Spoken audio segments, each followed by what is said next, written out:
Hello, hello. Is sound working? Oh my gosh, that took forever. Okay, cool. We're doing it. We're doing things. I'm gonna check up on my OBS. Okay. Golly, I messed up. I was like 3 minutes late and the sound was not sounding. I think like Discord needed an update or something, and I had to log out, log in, log out, log in, and I'm like, I'm already late to this stream. Okay, we're here. We did it. We made it. Hello, triple person. You're playing Silksong? That's cool. All my friends are playing Silksong. I haven't gotten around to it because I never played Hollow Knight. And maybe I probably should because I've heard so many good things about it. But I never have gotten around to that. Incredibly.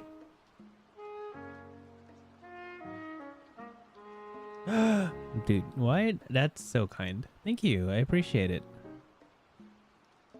Look! A super chat from Jed. How cool. It pops up on... It happens so rarely, and this is not a call to action.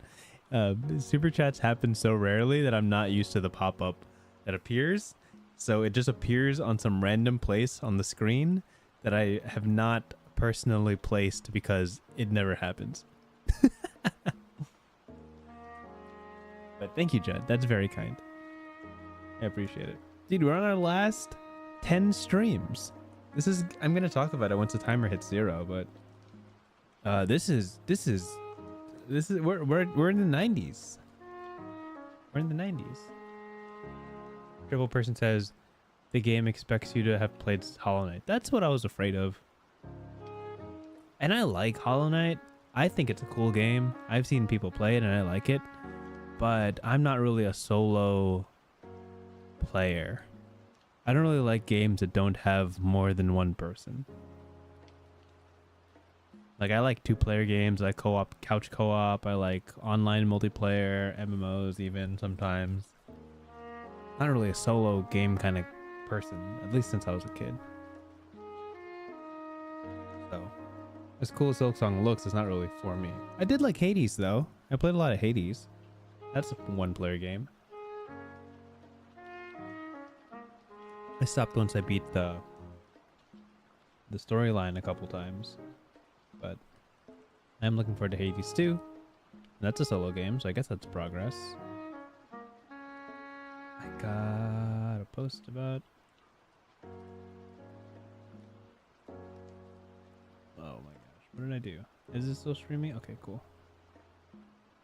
Okay, stream's still going. Fantastic. He hates all the solo RPGs, chat.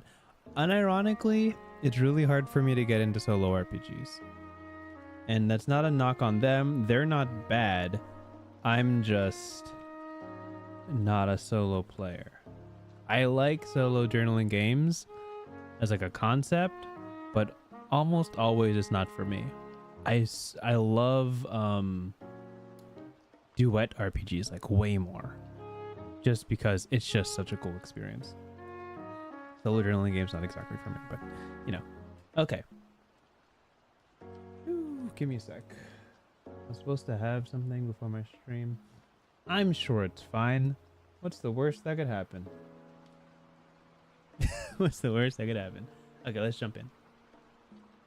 Am I ready on the side? Absolutely not. I did not load up what I needed to. Okay, now I'm ready. Let's do it. Should not delay the stream any longer.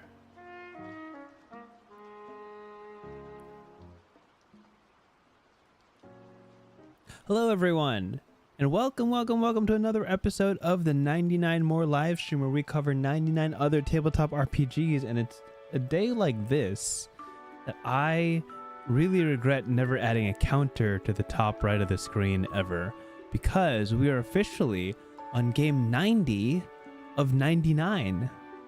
We're in the 90s. We're in the last 10 games that we're ever going to cover for this series. This series has been going on since January of 2023, we average 30 something games every year, and we're finally over 2.5 years later at the very end of the finish line of covering 99 tabletop RPGs. And what a way to kick this off, stepping into the 90s with a game like New Year's Fray. New Year's Fray is the game that we're going to be covering today. It is by Nathan Paoletta, who is very well known for a different game that he's made called Worldwide Wrestling, I believe. Let me see if I can find it to show you guys. Worldwide Wrestling is a super way more detailed, I suppose, game. There's so much more rules, so much more pages, very fleshed out. And this is the game that this author and game designer is very well known for. But I saw this in their game store as well, and I'm like, why don't I just check out this for a stream that I famously never have time to cover the full game of. Let me try covering a shorter game made by the same author, but I did have to give a shout out to the game that they're more well known for, which is Worldwide Wrestling. Now, that said, I will preface this stream with an apology again to last week's game, Dawn the RPG, which was a fantastic read by Joel Happyhill, but I was just so sleepy that I had to knock out in the middle of the stream just because I could not hang anymore, and I've regretted not finishing that stream proper. So if you guys haven't checked out Dawn the RPG from last week, please do so. That is a game that I really enjoyed reading, but just did not have the energy in the tank to be live with you guys and be animated. This week I'm a lot better. It has been a week since my trip to Norway, which was fantastic. And this game we're covering probably like 2.5 months early, but that's fine. Games are meant to be played all year, you know? So with that said, we're just gonna read through this game. I have not touched it at all.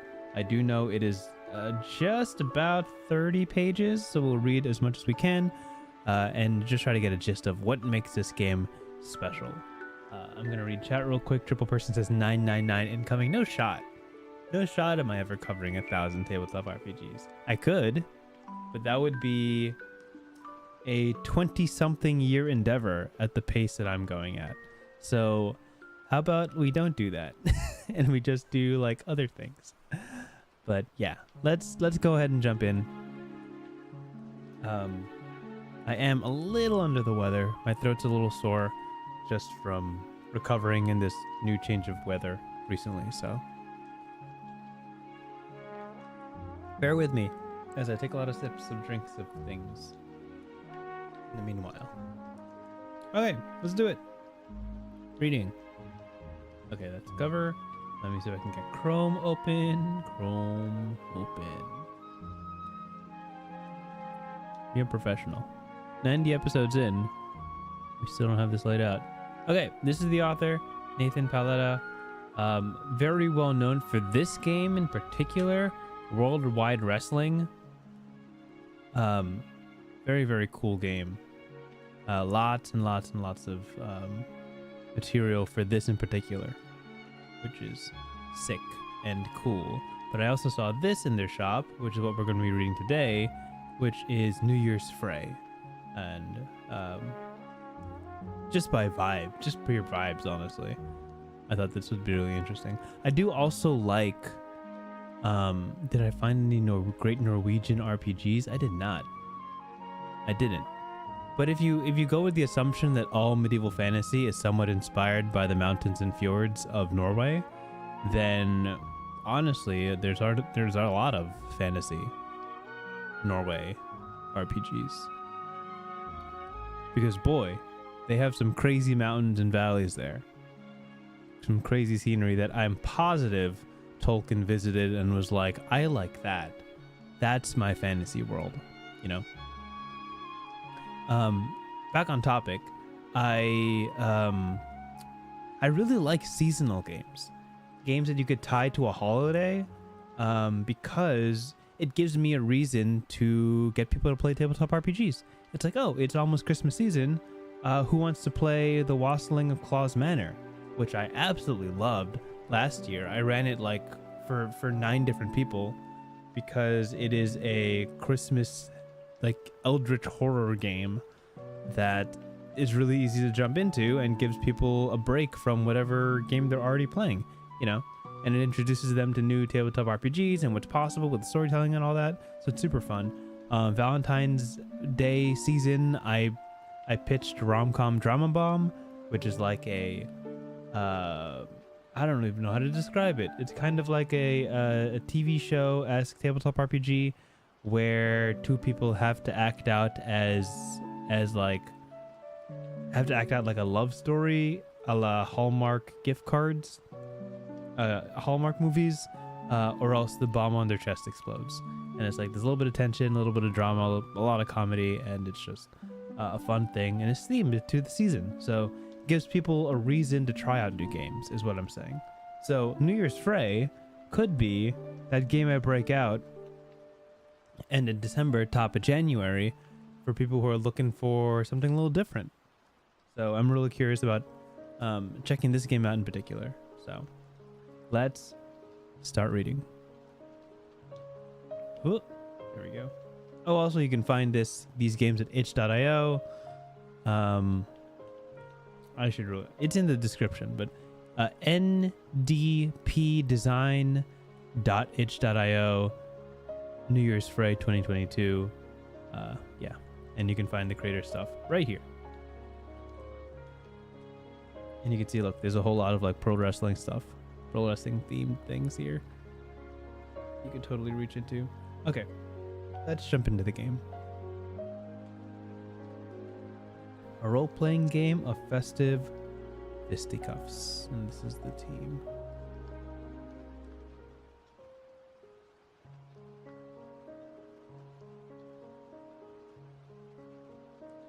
I'm trying to sneeze and I'm failing.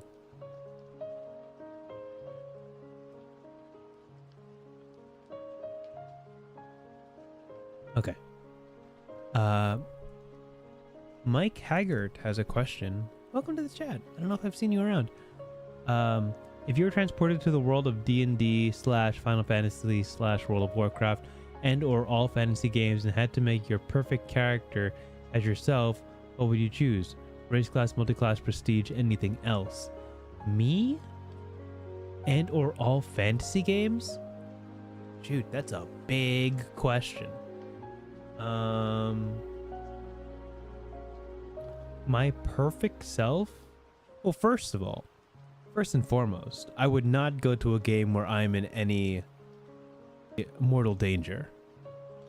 I would love to just be in some sort of really calm, really gentle place that like doesn't require me to save the world from any sort of apocalyptic threat, because my ideal life does not involve battling things to save the world. That said, if I had to pick race, class, multiclass, I'd probably go changeling because I'm indecisive and I could just be someone whenever. Class, probably skills, someone with like a lot of talent, so like rogue bard would be what I go for, I guess. Maybe a little bit of jumpy movie powers, like anyone with good mobility, because as I step into my 30s, I am less and less athletic to just be capable. I would love to learn magic. I think that's a mandatory multi-class in a world that possesses magic. You just gotta know some, you know, just a little bit, like healing word and prestidigitation, and I'm good. You know, I don't really need acid splash ball. I don't need those. Yeah, my perfect character would probably be some sort of changeling that's really good at things, just because I just want to experience as much life as possible, or what life could be. Yeah, and there's plenty of games that are like not combat centric. Could be, but not necessarily. was gonna say Dragon Dowser, but Dragon Dowser is a dangerous world, so maybe not that. Bonds Between. We just recently covered Bonds Between, where you live as a mythical animal with like mythical animal neighbors. Could be nice. Triple Person says, do you have to finish the game before midnight? Probably not, if we're talking about New Year's Fray. Meanwhile, but thank you for the question, and then thank you for joining the stream.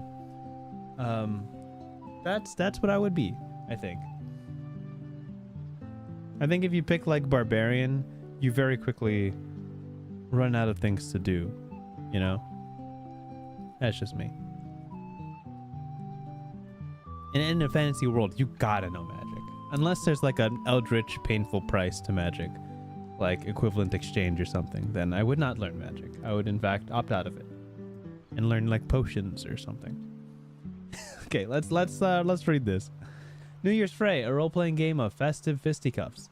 The holiday spirit vanishes as each new year approaches. Someone must take up the holly crown. And so, the reasons for the season incarnate into their most admirable forms and engage in the sport of kings. These titanic bouts not only restore good cheer and inspiration to all, but also determine which forces shape the holidays until the next time they're called to battle. Will selfishness or sociability rule our hearts this year? Choose one of 6 champions of cheer to clash in the ring, winning points and raising spirits across the globe. Whoever wins transcends all to become the new holiday spirit, spreading their brand of cheer to all. The losers influence the new spirit throughout the contests, having a say in the nature of the holidays, even in ignominious defeat. That's a word that I don't know. This is the New Year's Fray. In this game, you and your friends take on the roles of the champions of cheer, lighthearted holiday supernatural beings like Jack Frost, Sol Invictus, and Old Saint Nick himself, incarnated as professional wrestlers as they compete to become this year's holiday spirit. You don't need to know much about wrestling to play, but having at least one fan at the table can help. The rules of the game cover cutting promos, which are making speeches and conducting interviews that showcase your champion, using your holiday-themed powers in wrestling bouts that determine who will emerge victorious, and showcasing how the action in the squared circle changes your spirits. Unlike actual pro wrestling, this game is played straight. That is, there is no behind-the-scenes plan or booking for who will win. The results of the wrestling matches are up to your choices and the dice. However, each champion has a spread of unique moves that can tip the balance in their favor. In addition to winning matches and giving your brand of cheer, selfish or sociable, the edge across all the champions, giving and receiving gifts is a big part of this game. 'Tis the season, after all. The champion, hey, what's up, Wink? The champion can win matches, swing the balance of cheer their way, and end up with the most gifts, will transcend their physical form and become this year's holiday spirit. Judd says, I think it's pronounced ignominious. Ignominious. Ignominious. Yeah, that's probably it. That checks out. We could ask Google, but Google's kind of wrong sometimes. Let's do it.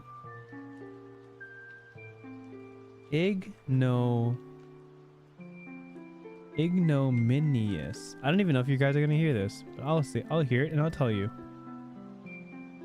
Ignominious. That's exactly how they said it. Ignominious. Today we learned.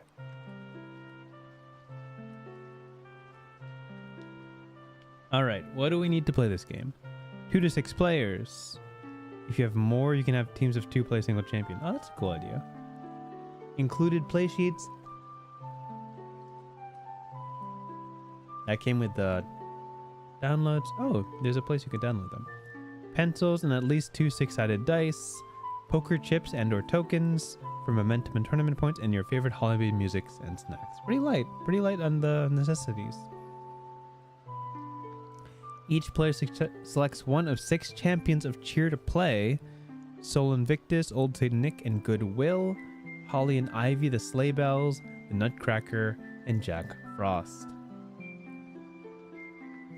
Each champion takes a turn in sequence around the table. On your turn, you'll have either an interview scene to take this to the squared circle or a wrestling match.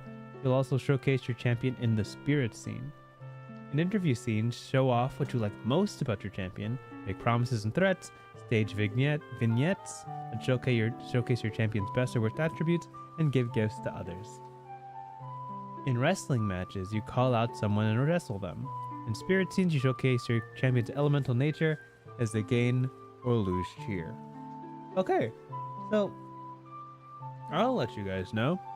I didn't grow up with WWE or AEW, which I think is more recent, but boy do my friends love it. My friends love wrestling. They grew up knowing all the guys, all the Hogans and the Rocks and the Cenas, and the Stone Cold Steve Austin and Big Show. I'm running out of guys. I'm running out of dudes. And that's all I'm gonna say. And then nowadays, a bunch of my friends at present watch AEW, which have cool guys like Swerve, golly, and the guy with the good hair. That's the two I know, and I know nothing else. But like there's so much showman. The whole thing's about showmanship. It's about being really entertaining. It's about hyping yourself up and then proving it, and then doing like the coolest possible thing you can in the squared circle, apparently is what it's called, in the wrestling ring. So this is kind of mimicking that, right? There's always an interview. They always talk before they fight, right? They always talk about what they're gonna do and who they are, and then there's a wrestling match where you fight somebody, and then apparently there's an aftermath right here where you gain or lose cheer. So, what's up, wise man? Nice to see you back. Welcome. So it says here, when the tournament ends, count the total cheer among champions. This result dictates whether the holiday spirit will be one of selfishness or sociability this year. Even if you're not in the running for the championship, your efforts will impact the outcome. Great, cool. Finally, the winner of the New Year's Fray narrates how their champion transforms into this year's holiday spirit and what the season is like under their reign. Okay, every champion has a unique play sheet, and we'll see it later. Each includes a description, a portrait, and the following. Let's zoom out. This is some big text. Gifts, tangible items you give to other champions for both of your benefit. You start with gift points and spend a gift point to give someone a gift and gain momentum when you do. So I'm getting a whole lot of words here. There's gifts, there's gift points, there's momentum. I don't know what momentum is yet. And then moves. I'm guessing from the 2d6 at the top and the word moves that this leans a little bit into Powered by the Apocalypse system, which we're very familiar with. So this gift is I guess a mechanic that also has flavor built in. We have 3 stats, which is look, which is image, charisma, and ability to project your personality. There's power, your ability to command your magical powers, and work, your wrestling prowess. You roll on your stats for basic moves. Yeah, there we go. When you roll on a stat, roll 2d6 and add the modifier. Sounds a lot like Powered by the Apocalypse.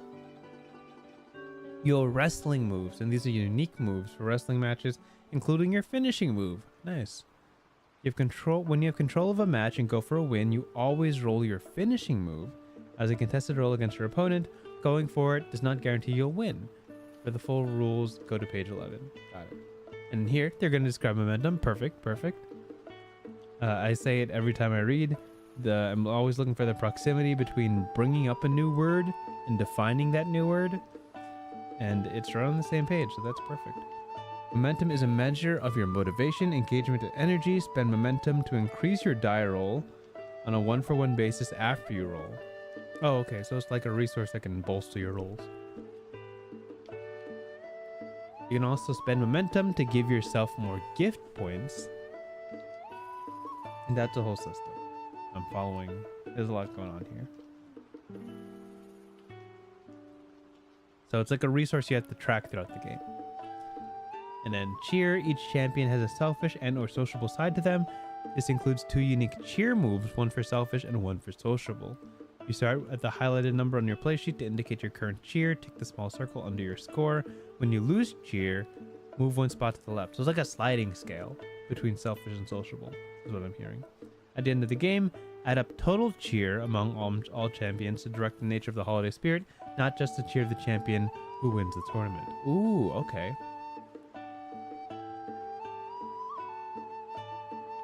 So it's like a cumulative effort from everybody to determine the general vibe of the coming year under the new holiday spirit, regardless of what the holiday spirit's cheer is.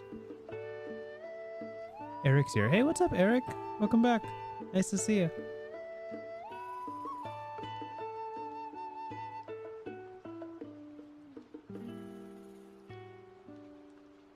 Triple Person says, Pokemon Tabletop United has given me trauma with momentum as a mechanic. I played that for all of 5 minutes. I could not get into it. It does sound cool, but I was not able to get into that when I tried it. Maybe it's good. Maybe I should revisit it. Alright. To begin... Okay. To begin, each player selects a champion of cheer, choosing whoever most appeals to them. Champions that start with selfish cheer are villains in the sense that they generally want what's best for themselves and reflect the darker aspects of the holidays. Champions that start with sociable cheer are the heroes who want to help others out and spread happiness to all. Every champion's goal is to win the tournament. And then stack these play sheets for the remaining champions in the center of the table. These can be opponents for prelim rounds. Got it. Each player takes a turn in sequence. Someone can volunteer to go first or see the last year's sidebar below for a way to decide who starts first based on who won last year's tournament. I'm seeing here on the side, there is no game master in New Year's Fray. Each player plays a champion, and you'll cast each other in your interviews and challenge each other to wrestling matches, with everyone having equal opportunity to win the tournament. Nice.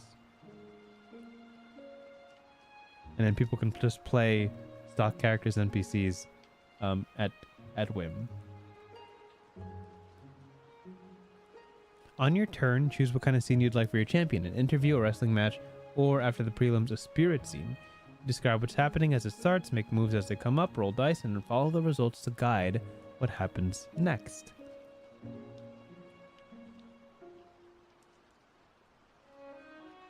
Okay, cool. So basically you take turns introducing your character, and once everybody's introduced, you can start getting into like the interactions between each other. And if you want to be in somebody else's scene, all you have to do is give them a gift and you arrive there.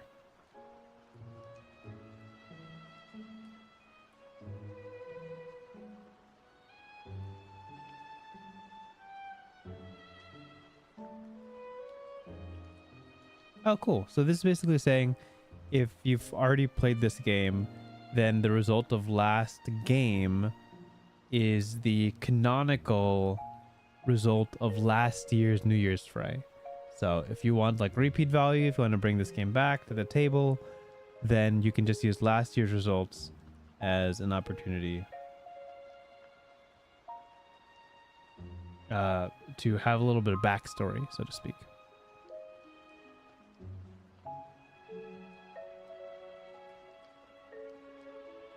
Okay.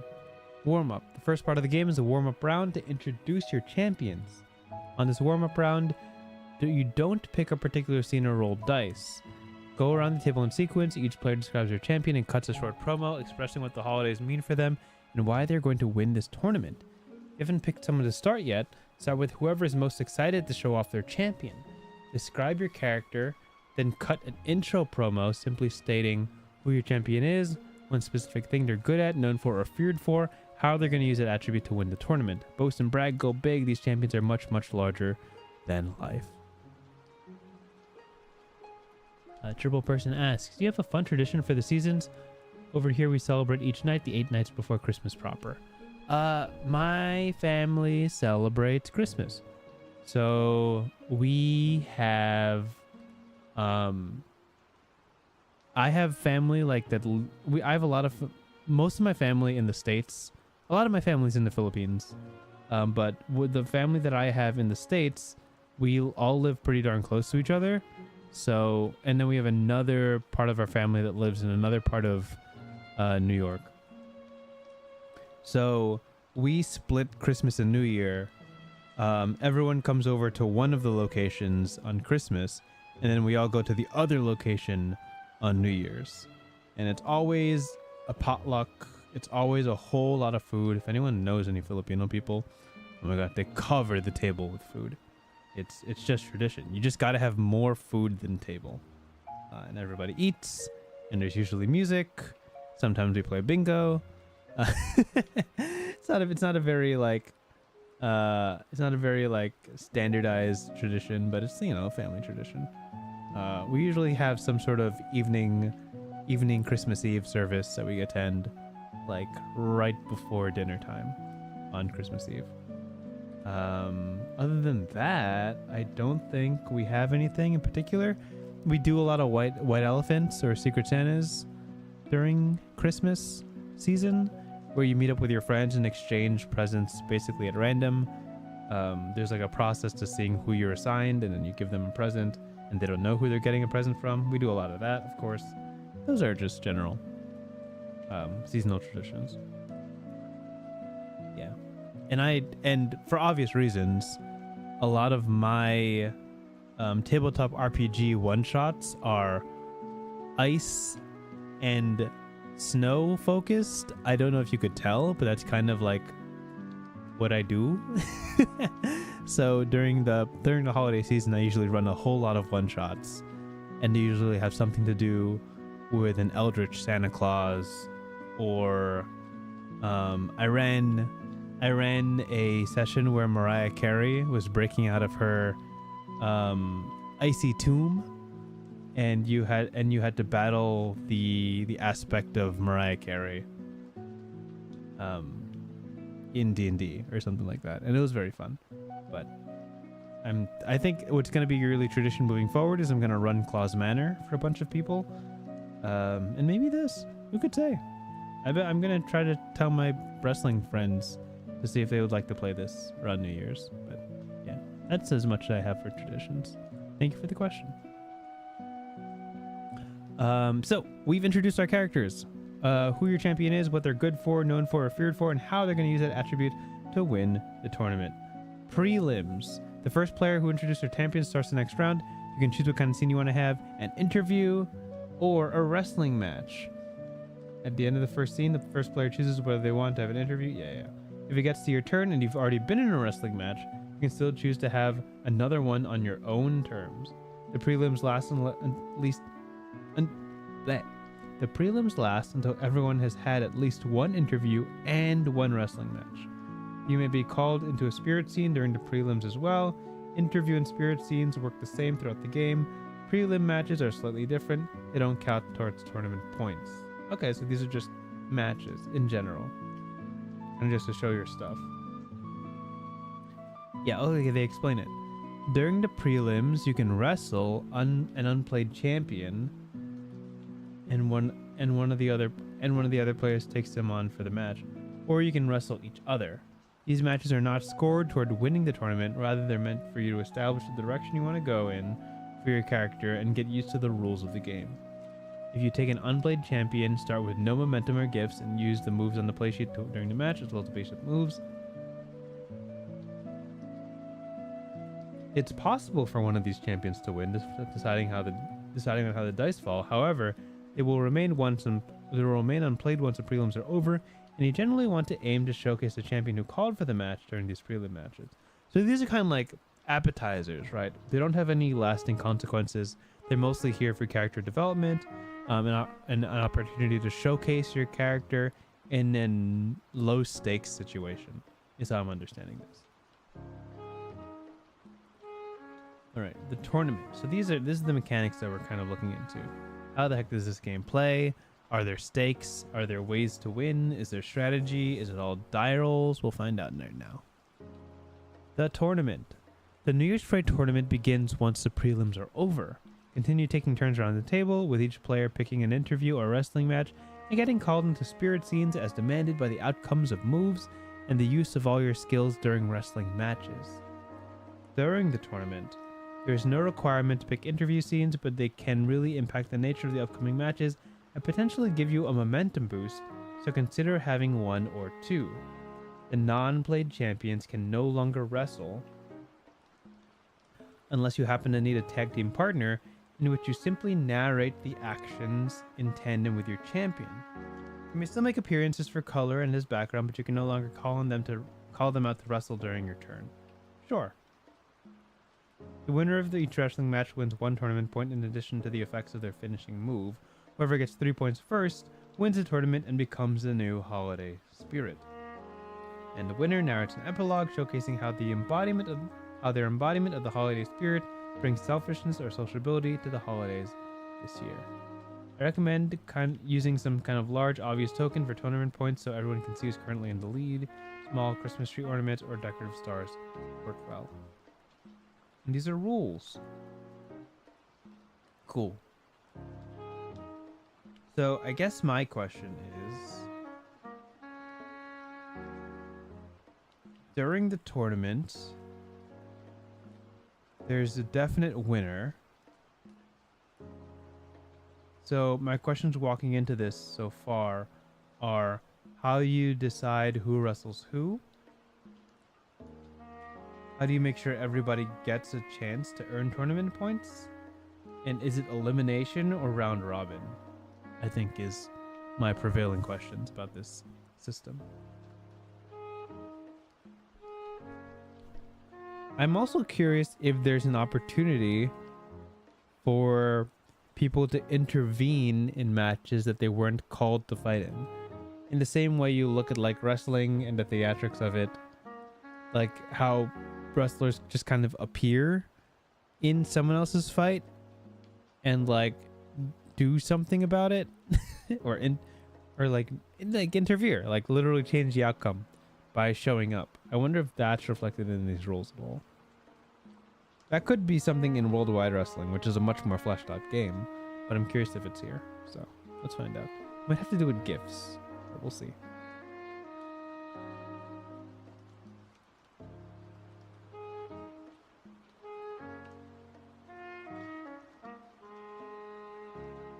Okay, we've kind of talked about this. I don't know if we'll dwell on it, but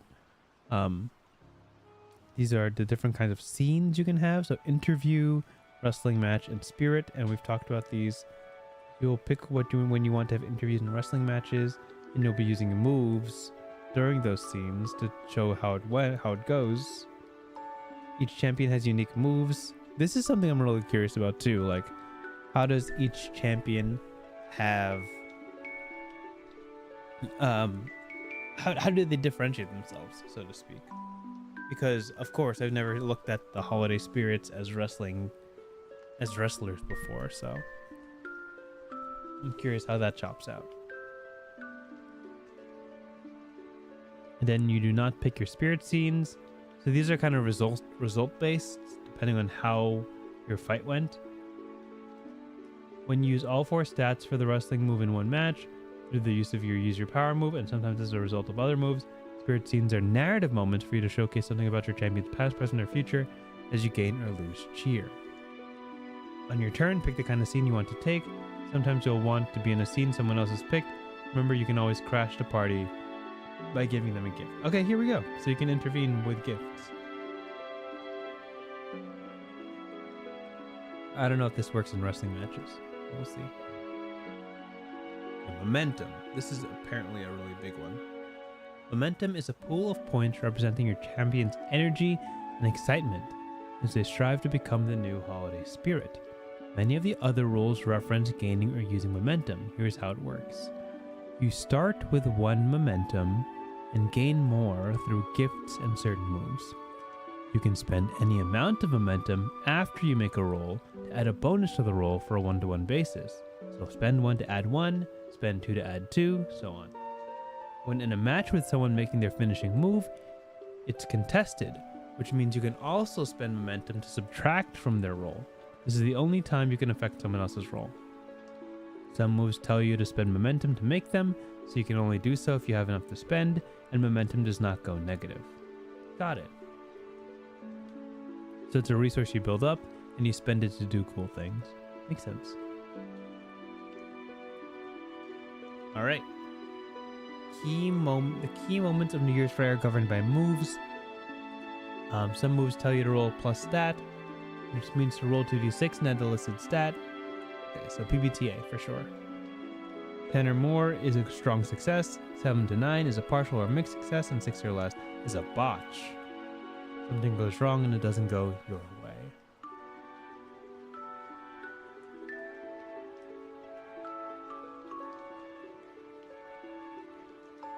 Some moves have simple conditionals, like when you do a thing, then this happens. Yep, makes sense. Some moves are meant by spending momentum, sure, and all moves require fictional context. If you want to make a move, it has to make sense in the current moment. For example, you can't just roll for the wrestling move. If you're in an argument, you need to be in a match. Similarly, if you narrate your champion doing something that triggers a move, you apply the move even if you aren't mindfully aiming for it. So this is kind of like what we read in Dawn, the RPG last week, where there are some moves that are very specific for narrative moments and can't be used in fighting scenes, and there's some moves that are used for fighting scenes that can't be used for narrative moments just because that's how the game works. They can't cross over just by the system in which they were built and designed.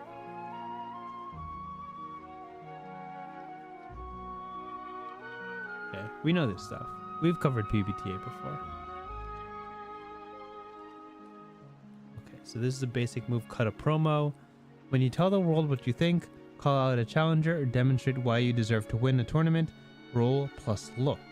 On a 10 plus, you shape the moment, pick another champion, you gain their attention, and pick 2. The champion comes out to confront you right now. You add a stipulation to their next match. They must wrestle you in your next match. Give them a free gift. On a 7 to 9, you get someone's attention, ask who it is, and then when another champion enters you, pick 1. On a botch, you get the wrong champion's attention, ask who it is, they interrupt your scene, and they take their next turn now, and they gain +1 momentum. Oh, and these are just all the basic moves. I see. Cool.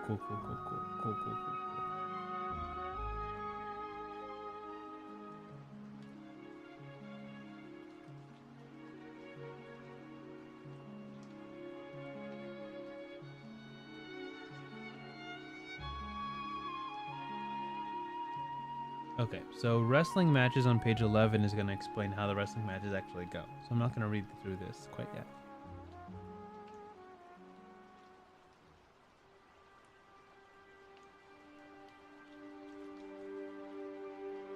Okay, gifts. We've gone over this just a little bit before. All champions have the ability to give and receive gifts. They are literal wrapped presents. Each champion has a number of gift points. To give someone a gift, spend a gift point and narrate how you give it to them. Once you've received a gift, you can open it right away or save it for later. When you open a gift, you decide what it is and note it on your play sheet. Once you have a gift, you have it for the rest of the game and can use it as a proper aid in other scenes. When you give someone a gift, you gain +1 momentum. That's good. When you open a gift, you describe what it is. When you use an open gift to your advantage for the first time in a scene, you gain +1 momentum. You can use any open gifts you have. You can spend 3 momentum to gain a new gift point. Except for Old St. Nick only needs to spend 2. You can give someone a gift to narrate yourself into a scene you are not currently in. This includes booking yourself to a match in progress. Okay, so giving someone a gift gives you momentum. Opening a gift gives you momentum. And then you can spend 3 momentum to get a new gift point and start that cycle over again. So essentially you're spending gift points for momentum for you and the person you're giving it to. That's kind of what it boils down to.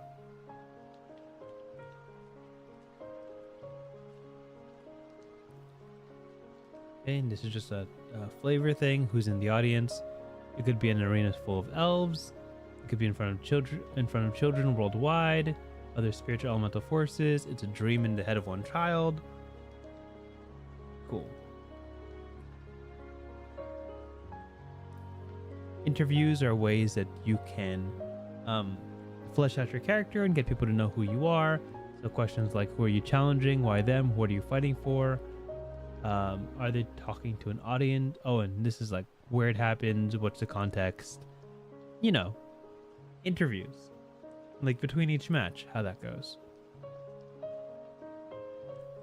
And then spirit scenes are like the result of things happening, as I understand it.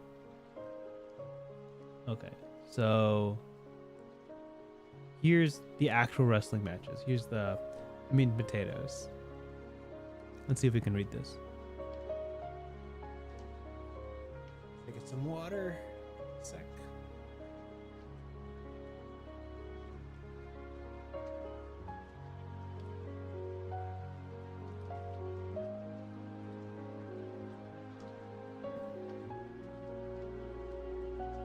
Okay. Let's get to the ring. You can talk and show off all you want, but the winner of the tournament will be determined by what happens in the squared circle. In your matches, you will go back and forth with your opponent, each having narrative control of the match in turn. You'll use all of your physical and metaphysical might to create an opportunity to end the match with your finishing move, potentially gaining a tournament point in victory, or possibly handing your opponent a point if fortune is against you. This section covers each element of the match, from calling out your opponent to getting that final victory. When you're ready to call a match, call out the opponent you want to face. Sometimes this follows from the cut a promo move outcome. That champion comes out to confront you right now. This is a natural way to transition into a wrestling match. You can also simply say, I'm ready for a wrestling match and I'm calling out. Either way, the champion you call out must wrestle you. Each of you should describe how you enter the ring and any other details you want to include about the nature of the ring or the audience. Any other champion may book themselves into the match by giving either of you a gift. Unless someone adds a match stipulation to make it a tag team match, a multi-champion match is a free-for-all match. See match stipulations for more details. First champion to get a pinfall or submission. Wrestling matches are all about narrative control. The champion who called for the match starts in control of the action, then control passes based on the wrestling move by interrupting and sometimes through other champion moves. The champion control is usually in the best position to win at any given time. When you're in control, narrate what you're doing and ask what your opponent does in response, as you build up to a big pivotal moment that moves the story of the match along. You don't make the wrestling move for every literal wrestling move you narrate. Rather, you set up the context for why your big move matters. You should give your opponent an opportunity to show off why they're so great, asking them, how do you respond to that? How do you get me into a submission hold? Or how do you throw me to the outside? So you can then show off how you overcome that adversity and come out stronger for it. Think of each roll of the dice as the end of a little story inside the larger narrative of the match. You can use the 1, 2, 3 to help with this. Okay. 1. Narrate the setup of your initial attack and pick up the first die of the 2. Ask for your opponent's response. 2. Narrate your reaction to them, a small transitional move or a crowd-pleasing taunt, and pick up the second die. Ask for the opponent's response. 3. Narrate your big showcase spot and roll the dice. On a 10+, narrate how well it goes. On a 7 to 9, narrate how your opponent's action interferes with or alters your maneuver. On a botch, your opponent builds on their narration to describe how they take control of the match. Got it. Let the results of the wrestling move guide you into the next sequence of the match. If the result passes control to your opponent, they pick up the narration and go to the next sequence. Okay.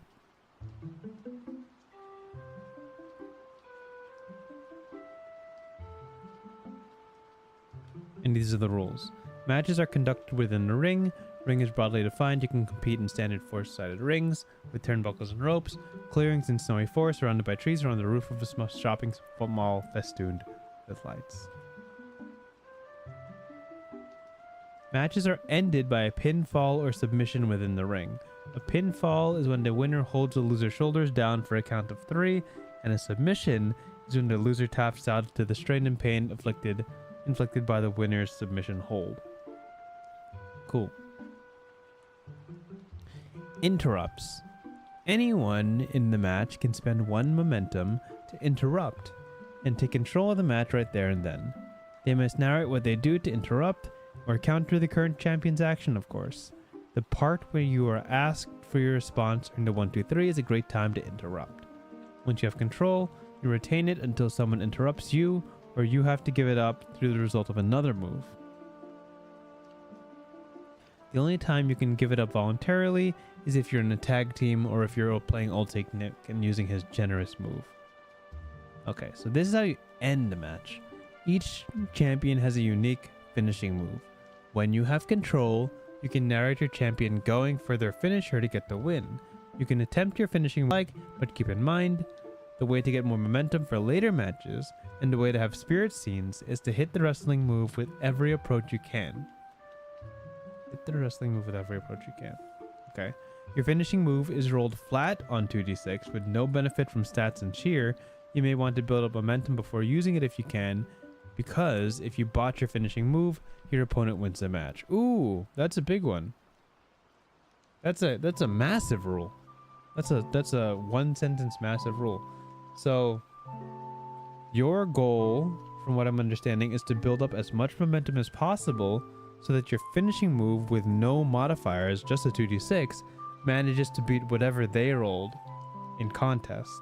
And they can spend momentum to lower your roll, so you want to make sure that you are at least even with them, if not higher, on your momentum count. Okay, so this is hard. This just ends it. So if you so there's no like you fail and the match continues. In this situation, if you botch it, you straight up lose the whole thing. The finishing move works differently than other moves in the game. It is a contested roll, meaning in addition to spending your momentum to add to the roll, your opponent can spend their momentum to subtract from the roll. Yep. Momentum is public knowledge and can only be spent after you see your die result on the finishing move. Often you can check in with your opponent to decide what to spend based on what they're willing to be and able to spend.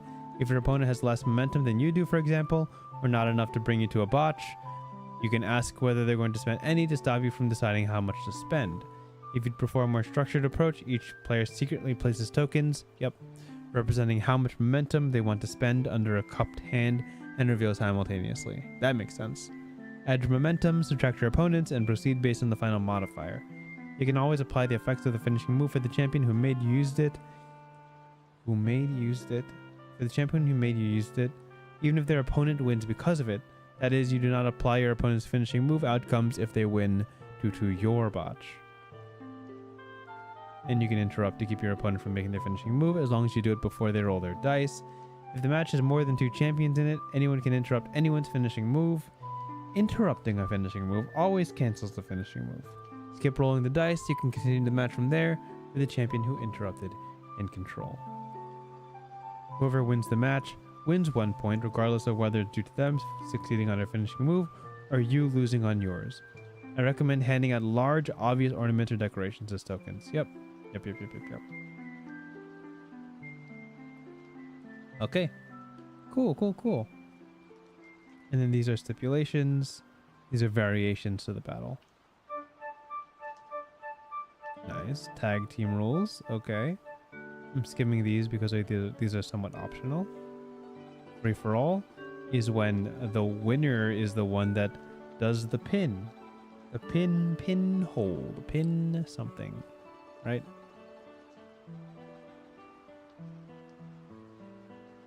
Once the champion has won their 3rd point, the tournament is over.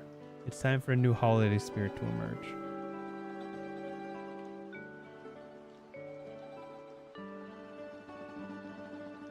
While the winner is the one who transcends into the holiday spirit, their nature is shaped by the cheer generated by everyone in the tournament.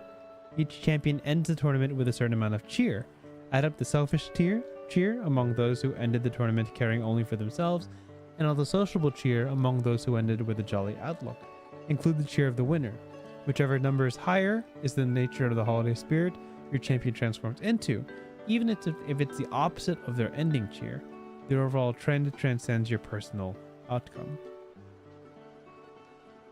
If cheer is tied, count up the gifts on each champion has and sum them for each side.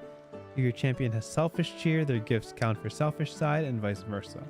If the gift was received but destroyed, it should be crossed off the play sheet and does not count for this purpose. Whichever side has the most gifts wins. If the score is also tied, then the holiday spirit is truly balanced between selfishness and sociability this year. Okay, and you describe how your spirit looks and what changes. Great. Cool. That's the game. Nice. So, from what I can tell, this is a modified powered by the apocalypse system, where a lot of the combat is working to build up momentum so that you can land your finishing move against somebody else. And momentum is gained in a number of ways, by the moves that you use, but also by like giving out gifts, and it encourages what seems to be a collaborative effort, in that most matches will probably have some sort of influence by outside sources, whether it be other people providing you gifts to increase your momentum, or you sending out gifts to increase your momentum. But just like how wrestling is on TV, very often wrestling matches are interrupted and the predictability of the game goes out the window. So the ultimate goal of this game is to become the holiday spirit for a full year, but it balances that out by saying that the overall cheer of the table dictates your disposition. It dictates the general mood of your reign as the holiday spirit, which is interesting. So like there can be a team victory even if the team does not become, nobody in that team becomes the holiday spirit, which is interesting. So like even if a bad guy is the winner of the full tournament, if there's more sociable, what is it? Sociability. If there's more sociability cheer going on, then that bad guy holiday spirit might still have a good year, so to speak. Let's look at Soul Invictus just as an example of what one of these characters can look like, and we can wrap there because that's basically the game. So Soul Invictus. Though the night is long, the sun will rise again. You bring light and new life to the season and the hope for a better tomorrow. So you can see that the 3 ability scores, so to speak, or the stats are already dictated by your character sheet. Look +1, power 0, work -1. So very charismatic, great image. Kind of weak on wrestling though. And you start with 2 gifts to give, and your wrestling moves are here. Undeniable. You are just so fascinating. The first time you roll plus look in a match, gain an additional +1 momentum. Okay, so kind of a built-in +1 momentum for leaning into your strength. Finishing move, Unconquerable. Torture rack submission hold.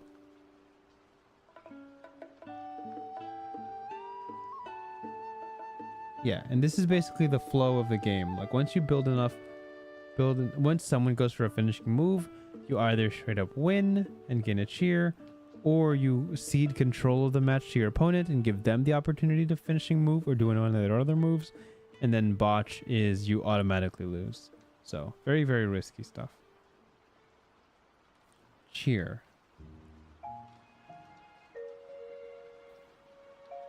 And these are what you can use, I believe, outside.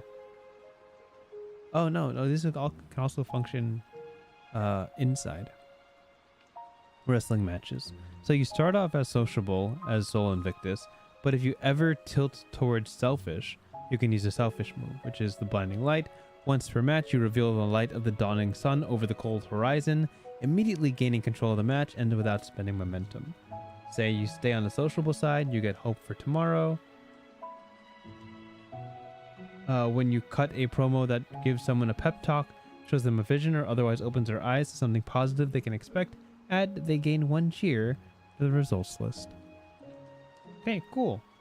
And then other characters are Old Saint Nick, there's Goodwill, Sleigh Bells, Nutcracker, and Jack Frost.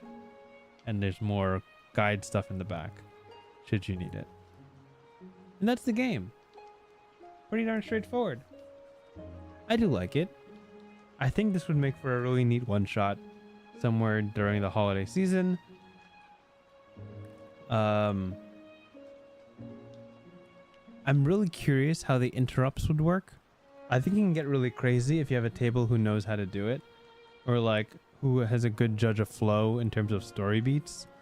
Because I feel like when you watch wrestling, or you watch one of those bouts, so to speak, they know they're all professional entertainers. They know exactly how to hype up the moment, how to make their interrupts really interesting, how to like raise the stakes, so to speak, and get everybody riled up.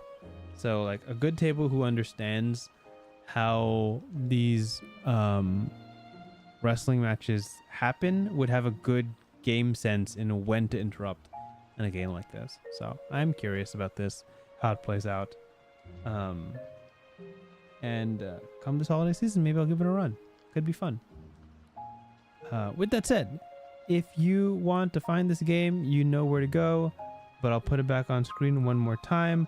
You can go to Nathan D. Pauletta's page and find it here. This is their main game, Worldwide Wrestling. And then this is where you can find New Year's Fray. So you have to go to ndpdesign.itch.io for both of these games. And next week, I believe we're doing Wanna Play Right Now, I believe is the next week's game, which is based on the impromptu D&D experience that can be provided just by talking to somebody in daily life, which I'm really excited for because I have my own anecdotes for it. But thank you guys for tuning in. We've got 9 more games after today. Really excited to get to the end of this series, and thank you guys always for listening in. With that said, have a wonderful week and stay frosty. Goodbye.